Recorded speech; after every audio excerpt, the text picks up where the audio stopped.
দক্ষিণ শিলকালী নতুন প্রজন্ম ফুটবল সিক্স সেটের দলীয় ম্যানেজার যিনি ফয়সাল থেকে একটা বিষয় জানতে চাইবো। আজকে আপনার টিম এই মাঠে উইন হয়েছে, এ নিয়ে আসলে আপনার অনুভূতিটা কি? আলহামদুলিল্লাহ, এখানে তো অনুভূতি বলার কিছু নাই যে হাজার হাজার দর্শকের মাঝে আমরা আল্লাহর রহমতে জিততে পারছি, এটা হচ্ছে আমাদের সবচেয়ে বড় পাওয়া। আর আমরা এত দূর থেকে আসছি, আমাদের অনেকগুলো এত রাতে আমাদের সাথে ছোট বাচ্চারা আসছে, এদেরকে আমরা আন্তরিকভাবে ধন্যবাদ জানাই, যাদের কারণে যাদের উৎসাহ আমরা সফলভাবে ম্যাচটা উইন হতে পারছি। আচ্ছা, আমাদের দলীয় প্লেয়ার যারা আছে তারা আমাদের যথেষ্ট সুন্দর সবচেয়ে ভালো খেলা উপহার দেওয়ার জন্য তাদেরকে ধন্যবাদ।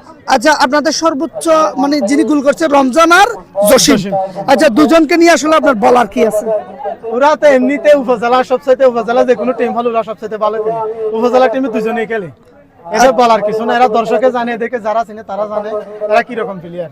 আচ্ছা, আপনারা তো ম্যাচ হিসেবে মাঠ থেকে উইন হয়েছেন, আপনাদের কমিটির আয়োজনটা কেমন লেগেছে? কমিটির আয়োজন বলতে গেলে আলহামদুলিল্লাহ, আমরা এখানে খেলতেছি না, আমাদের মনে হচ্ছে যে আমরা কক্সবাজার কোনো একটা স্টেডিয়ামের মধ্যে খেলতেছি, কারণ চারিপাশে হাজার হাজার দর্শকের মাঝে যত সুন্দর আয়োজক কমিটিকে আন্তরিকভাবে আমরা সবার পক্ষ থেকে, আমাদের টিমের পক্ষ থেকে